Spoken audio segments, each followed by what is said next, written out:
taking care of your trees during the winter is a bit different than it is during the rest of the year. And joining us is Community Forester Mark Grueber to show us and tell us what we need to do to keep healthy trees and what we should look out for. So welcome, Mark. Hi. It's always great to have you here at STLTV telling us our seasonal tips for our trees. And right now we're in January and not paying a lot of attention probably to our trees. Not like we should be, I would imagine. Actually, yeah, that's correct. There's a lot of things that you can do in the wintertime that are really beneficial for your trees, and some things that you really should be doing during the wintertime that a lot of people typically don't think about. That's really pruning work. Is the wintertime's the best time of year to be doing things like that. So is there a certain temperature at which we should be doing it or not doing it? It's not so much temperature. It's just, once the leaves go off of the deciduous trees, trees, they don't go completely dormant, but mostly dormant. And a lot of the harmful fungi which cause problems for trees if they're wounded during the growing season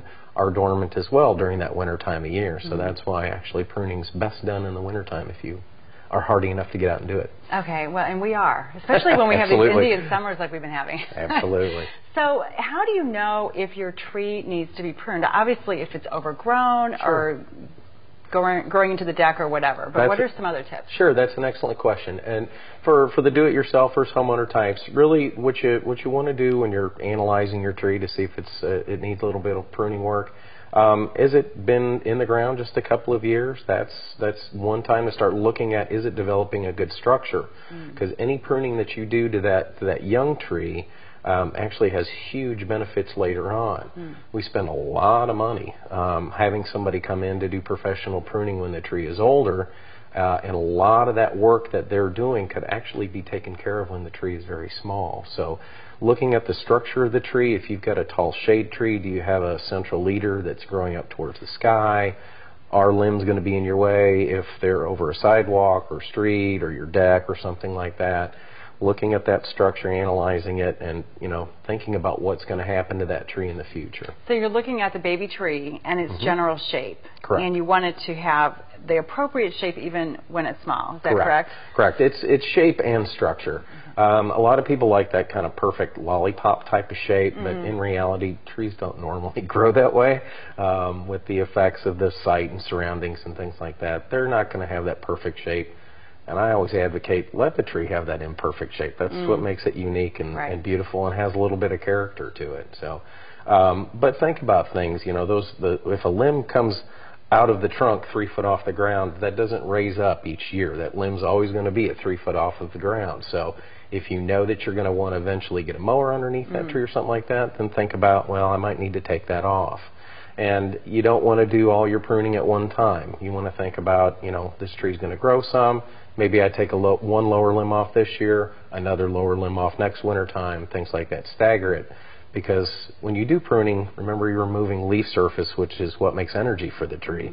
And you don't want to take all of it off at one time. You can actually cause the tree to starve. Okay. And the leader that grows up through the middle of the tree, I have a tree where it's growing at a much greater pace than the rest of the limbs, or it appears to be. So it's really tall. Is that normal? That actually is normal. Some of that will depend on the species, and the more information that you can get about how your tree is supposed to look, should it have that really long central leader, or should it be slowing down, becoming more rounded? You want to get that information online. Missouri Botanical Gardens got excellent resources online that you can learn those types of things and see if that structure is appropriate. Some things to look for besides the lower limbs are look to see if your central leader maybe has branched and formed like a V type of shape.